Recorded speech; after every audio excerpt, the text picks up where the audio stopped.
Greetings to all my tech heads out there in the KevTechify Nation, and if you're new here, welcome. In this episode, we're going to look at integrity and authenticity. We'll be discussing secure communications, cryptographic hash functions, cryptographic hash operation, MD5 and SHA, and finally we'll look at origin authentication. This episode is part of my series on network security for the CCNA, Cisco Certified Network Associate. I'm Kevin here at KevTechify. Let's get this adventure started.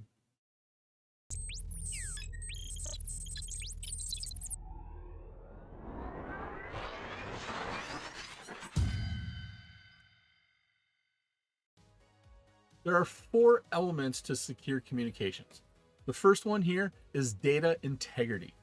Now, what this does is it guarantees that the message was not altered. Any changes to data in transit will be detected. Integrity is ensured by implementing either a secure hash algorithm, SHA-2 or SHA-3, or the MD5 message digest algorithm that is still widely used. However, the MD5 is inherently insecure and creates vulnerabilities in network. You should avoid the MD5 at all possible.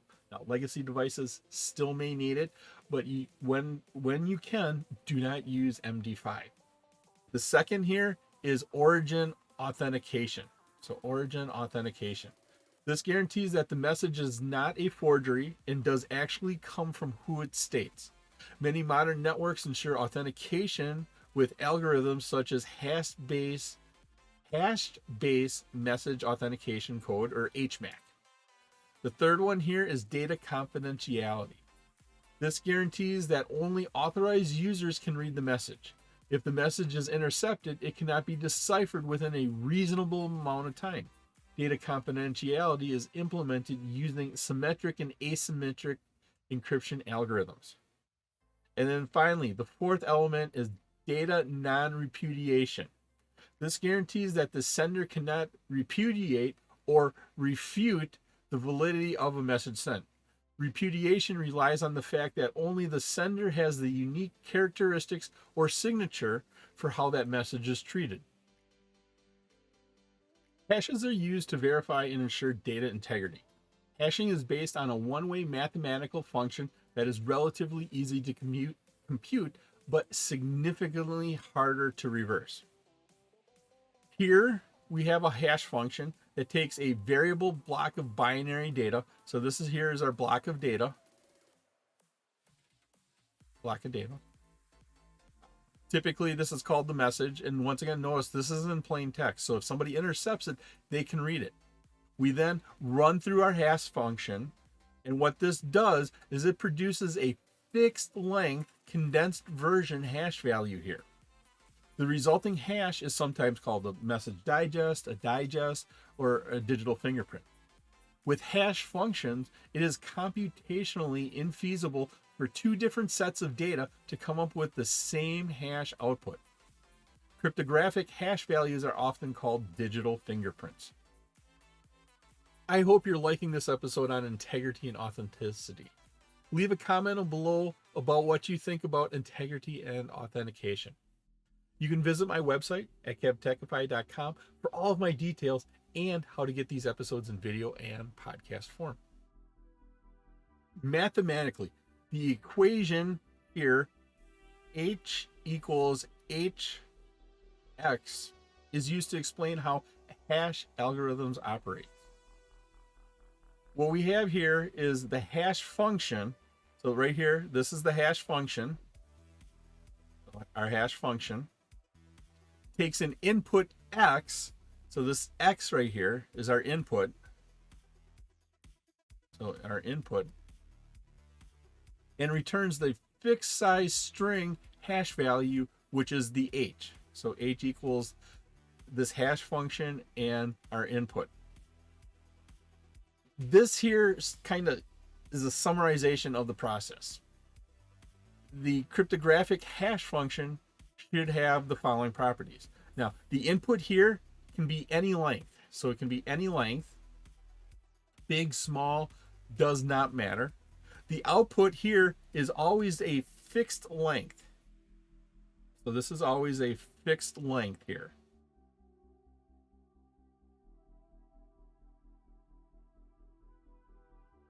HX here, the hash value, is relatively easy to compute. So for the computer, for the end user, for whoever's computing it, it's relatively easy to compute for any X, no matter what the length is.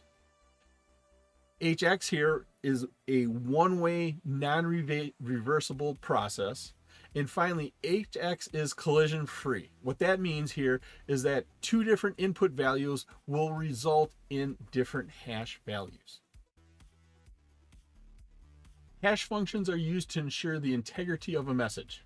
They help ensure data has not accidentally changed and that what was sent is indeed what was received. Now, there are four well-known hash functions. Right here we have MD5 with 128-bit digest, SHA-1, SHA-2, and SHA-3. While hashing can be used to detect accidental changes, it cannot be used to guard against deliberate changes that are made by a threat actor. What we're saying here is hashing is vulnerable to man-in-the-middle attacks and does not provide security for our transmitted data. Now, to provide that integrity against man-in-the-middle attacks, origin authentication is also required. To add origin authentication and integrity assurance, use a key hashed method authentication code, typically referred to as HMAC. HMAC uses an additional secret key as input to the hash function. HMAC, once again, it's that key hashed message authentication code, is calculated using any cryptographic algorithm that combines a cryptographic hash function with a secret key.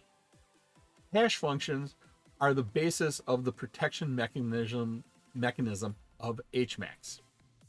Here in the diagram, we can see that we have the plain text message. Once again, it can be of any length.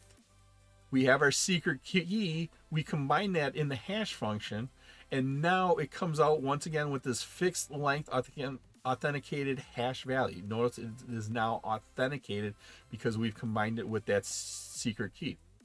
Only the sender and receiver know the secret key, and the output of the hash function now depends on the input data and that secret key. Only parties who have access to that secret key can computate the digest of an HMAC function. This defeats the man-in-the-middle attacks and provides authentication of the data origin. For origin authentication, the sending device inputs data. And for example here, we're going to use Terry Smith's pay of $100. So Terry Smith is getting paid $100. We're going to put that in with the secret key, run it through our hash algorithm, and then we're going to calculate this fixed hash value here. This authenticated digest is then it's not sent, but it's attached to the message, and then that is sent to the receiver. Then the receiving device gets that message in. It removes that digest, that hash value from the message. It then uses that plain text message, what's left of the message, with the secret key. So then it takes that message here, pay Terry Smith $100, combine it with our secret key, run it through that same hash function. Once again, notice you got to have the secret key here, and it generates that HMAC, that authenticated fingerprint. Now, if the digest that is calculated by the receiving device is equal to the digest that was sent, because remember, we attached that digest, that hash number, to the message we sent. Now, if those two are the same, the message has not been altered. Additionally, the origin of the message is authenticated because only the sender possesses a copy of that shared secret key. Now, our HMAC, once again, the hashed message authentication code, has ensured the authenticity of the message. Here we have an example of how HMACs are used by Cisco routers that are configured to use Open Shortest Path First, OSPF, routing authentication. R1 is sending a link state update, LSU, regarding the route to network 10.2.0.0/16. So here is the update that OSPF is sending. First step down here is R1 calculates that hash value. So it takes all the data, combines it with the secret key, runs it through the hash algorithm, either SHA-1 or MD5. Once again, try not to use MD5 if at all possible. And what we get here is the hash of that value. Now, the resulting hash is then sent with the link state update to router 2. R2 then goes through that same process of calculating that hash value. It takes all the data, it combines it with that secret key, goes through the hash algorithm, and it gets its own hash value.